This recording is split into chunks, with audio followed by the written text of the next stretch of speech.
Si ustedes quieren, podemos Correcto. ver otras noticias. ¿m? ¿Ya? Que son igual de interesantes. Veamos Ahí otras me avisan, noticias.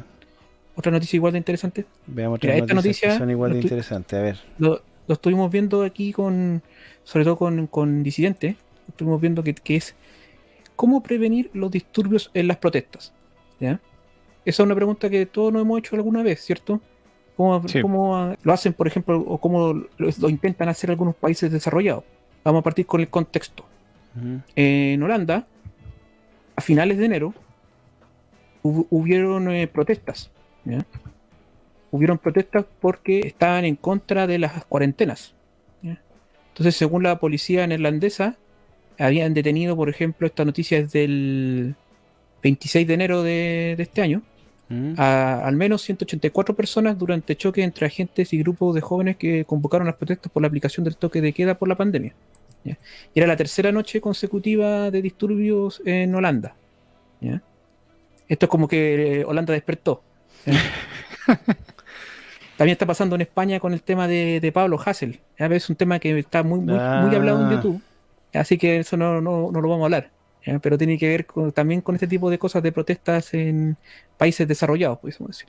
¿Cierto? la doble moral con Pablo Hasél. Claro. Claro. Entonces vamos a una posible solución. En este periódico que tenemos acá destaca lo siguiente. ¿Mm?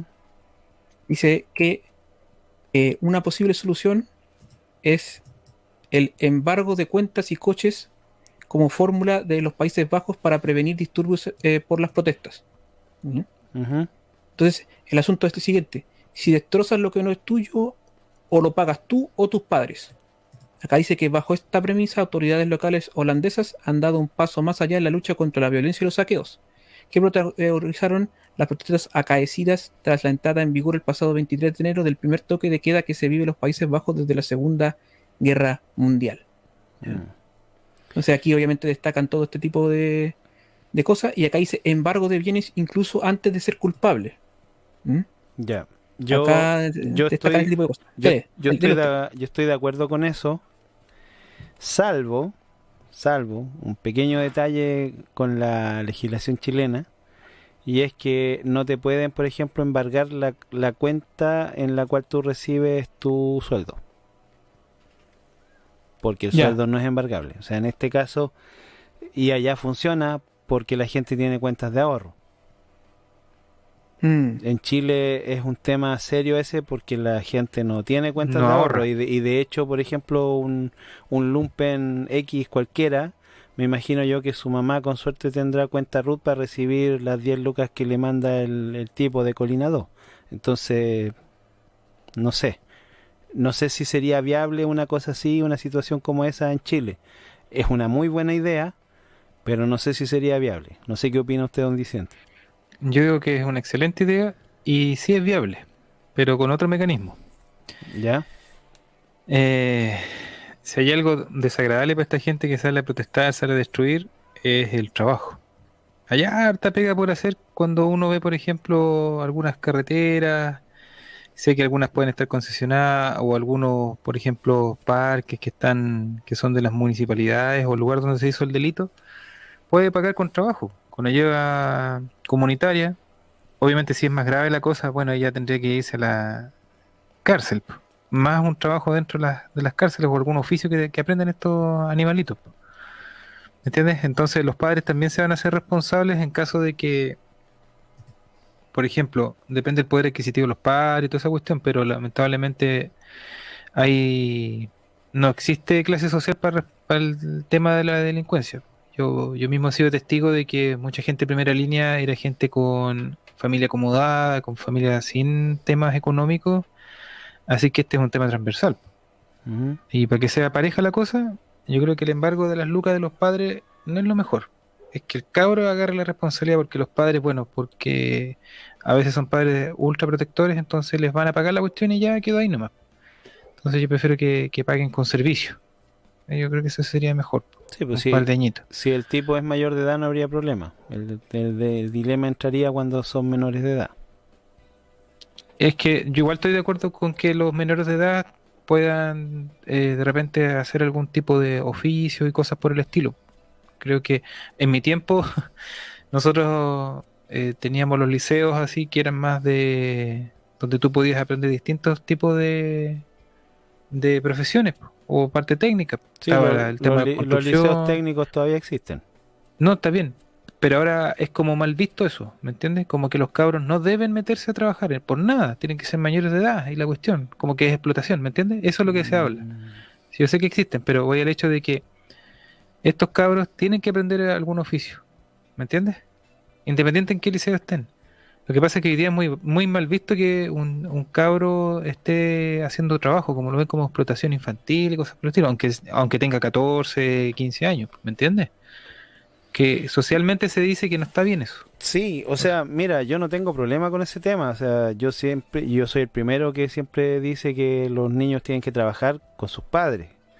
Sí, Los niños tienen que trabajar dentro de un ambiente, digamos, familiar, si hay un negocio familiar, etcétera, ayudar, o de repente acompañar simplemente a los papás al trabajo, es normal, yo lo hice, me imagino que tú también lo hiciste, muchos de sí, los que están escuchando esto también lo hicieron, pero es diferente cuando tú, es como lo que conversábamos ayer cuando analizábamos la campaña de Arroyo. Él decía, no, es que vamos a comprarle unas cosas a los alumnos para que vayan a hacer esto, lo otro. No es cosa de llegar y decir, vamos a pescar a los jóvenes o menores de edad y vamos a hacer esto.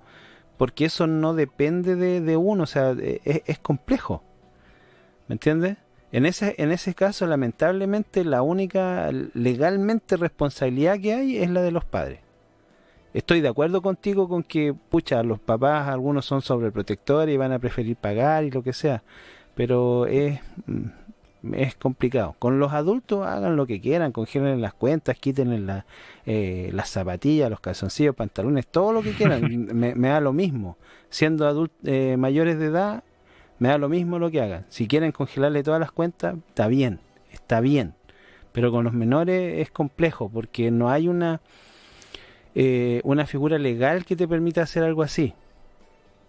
Recuerda que nosotros siempre hablamos de que hay que pensar en las cosas como dentro del margen legal del que, marco legal. claro, entonces, claro, suena bonito eso de que los vamos a responsabilizar y que los vamos a hacer limpiar y que los vamos a llevar ahí como cuando uno castiga al perrito, ¿cierto? Y le refriega la cara en la maldad que hizo, Claro. pero no podemos llegar a hacer eso. Ese es mi punto, solamente. Se supone que el Sename es el que tiene ese aparataje para reinsertar a los cabros po, Claro, y darles la protección necesaria. Po. Y esos son los aparatos del Estado que no están funcionando en estos momentos. Porque ir al Sename es como ir a un antro de perdición para los cabros. Po. Entonces ahí como que falta algo más, porque es un tema complejo ahí de resolver. Tú tienes razón. mm, Hay que saberlo hacer muy bien, ver los ejemplos de los países que han hecho las cosas bien con respecto a sus niños y jóvenes. Po. Porque mm. no... Es un tema delicado. Pero es que los papás hoy en día yo encuentro que están demasiado laxos. Como que los cabros hacen lo que quieren. Sí, sí, No sé, son otros en tiempos. eso te doy la razón también. Donasta, ¿usted quería comentar algo adicional? ¿Se muteó Se nos, Donasta? Sí, Se fue, quería, se enojó y no, se fue. se nos fue. no, yo quería comentar esta parte cuando decía acerca de que el embargo de bienes incluso antes de ser culpable. ¿Ya? Aquí destaca el medio al cual les estoy citando, que es newsdiario.es. Dice que de ser exculpado tal como también recoge la normativa, el detenido podrá recuperar los bienes que le hayan sido incautados, ya sea en forma de cuentas, nóminas, vehículos o hasta ropa. Se dice que con esta fórmula del entrecomillado embargo preventivo, la autoridad judicial busca evitar que el infractor tenga tiempo de transferir o vender sus propiedades antes de que éstas puedan ser embargadas si resulta condenado. Entonces eso es lo que tú estás destacando, Iracundo, de que acá en Chile no se podría por algunas cosas porque son inembargables. Claro. Por ejemplo, no sé, por los fondos de AFP, por darle un ejemplo. Claro, un los caso. fondos de AFP, tu sueldo no es embargable. Entonces el problema, como te digo, en Chile es que la gente básicamente vive del sueldo. Muy poca gente tiene bienes No sé, raíces pues bienes. o ahorros. Entonces, Claro. pero está bien, o sea, suena bien en el papel una medida como esta y el hecho de que lo puedan embargar incluso antes, pero eso es algo que aquí en este país no pasa ni siquiera con los arcos, po. Claro, porque el problema que se puede suscitar es que, por ejemplo, acá quieren también sancionar a las personas que comparten en redes sociales los llamados a participar en alteraciones del orden. Entonces quieren que sean considerados igualmente como culpables. Eso también está Igual. bien. Eso también está bien. Aquellos que llaman y que son organizadores y que son incitadores deberán también compartir la culpa o ser los principales culpables. Claro, y acá está el tema ese que destacó disidente, esto de incluso- hijos infractores y padres pagadores. Claro, Sí, incluso dele. aunque sean diputados, senadores, da igual. Todos pagan. Todos tienen que pagar, claro. De hecho, yo apoyo eso y una vez lo comentamos, porque la Tere Marinovich está proponiendo que los ciudadanos podamos llevar a las autoridades frente al Tribunal Constitucional, hacer Claro, acusaciones constitucionales. Eso es algo que conversamos alguna vez nosotros y lo vimos que no era factible en este momento. Y es interesante. Uno de los cambios constitucionales que yo haría. claro, claro. Es interesante esa medida que destacas tú, ¿ah? Sí, Porque también hay muchos diputados que incita a que se hagan protestas de malas maneras, sobre todo. claro, ¿Mm? Como el caso de Hugo Gutiérrez.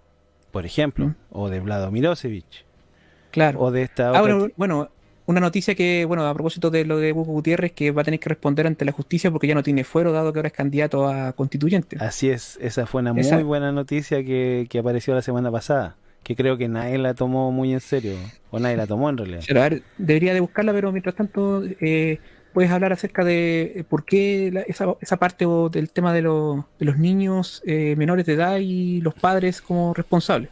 ¿Mm? ¿Yo por qué? O sea, ¿qué opinas de eso? Si eso está bien, está mal.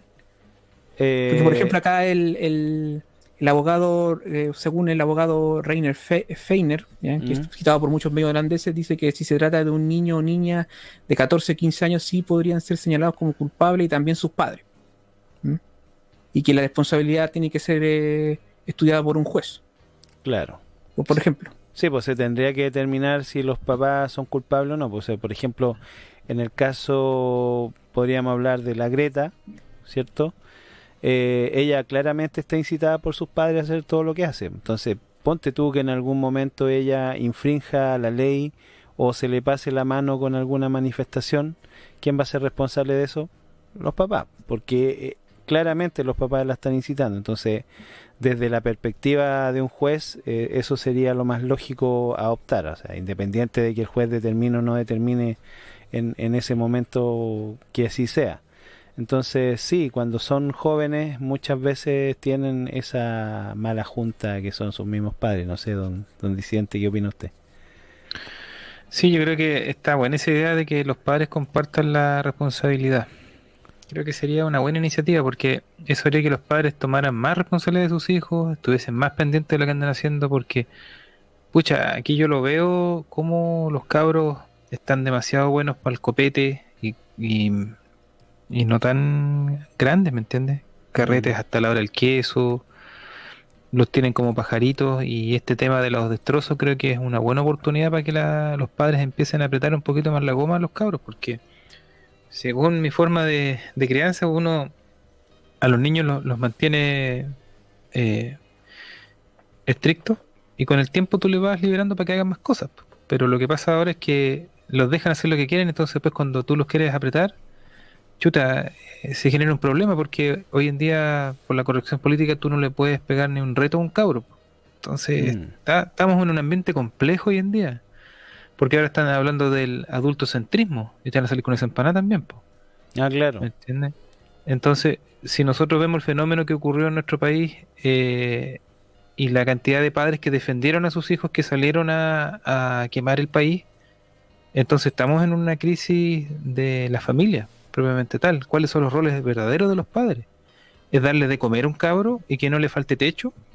¿O es inculcarle valores, orden, ser una imagen de autoridad, que se le enseñe a respetar la autoridad a carabineros, lo que sea, que tú no lo puedes llegar y tirar una bomba molotov con un carabinero, que no es tu derecho hacer eso, tampoco es tu derecho ir a romper algo? Entonces, esos valores que son básicos para uno no están existiendo hoy en día en una cantidad importante de jóvenes chilenos. Entonces, Es complejo esto cómo se ordena porque estos cabros van creciendo y cada vez más difícil de controlar. Sí, pues el tema que yo veo básicamente es que desde países mucho más civilizados que nosotros, quizás estas ideas podrían sonar bonitas en el papel y tal, pero en un país como el nuestro o en Latinoamérica en general eso es difícil de llevar a cabo. Habría que plantearse un modo, quizás cambiar varias cosas de la legislación, como por ejemplo la responsabilidad penal, por decir una cosa. ¿Quién tomaría la determinación en caso de que el joven o el niño, qué sé yo, no tenga los padres, o si los padres no se quieren hacer responsables? ¿Qué pasa, por ejemplo, si el niño no tiene un patrimonio ni los padres tienen un patrimonio? ¿Quién paga? ¿Cómo lo harían? ¿Cuáles serían las penas? ¿Habría pena de cárcel? ¿Habría pena de trabajo? No se puede forzar a los trabajos porque también esa cuestión es inhumana, o va contra los derechos humanos. Yo sé que son cosas molestas que de repente chocamos con las mismas piedras amarillas de siempre, pero es que están ahí, po, y hay que ver la forma de cómo convivir con eso. Entonces es complicado el asunto. Yo diría que por lo menos para nosotros como país aún nos falta para poder llegar a cosas como esa. Esa es mi opinión. Claro. Al respecto. Lo que hay que acotar para finalizar este tema, con Holanda en específico, es que el toque de queda en ese país va a permanecer hasta al menos el viernes. ¿Mm? Y ojalá que no tengan más incidentes como los que ocurrieron en enero y principios de febrero, pudiésemos decirlo así. Finales de enero y principios de febrero. Eso. Ujú.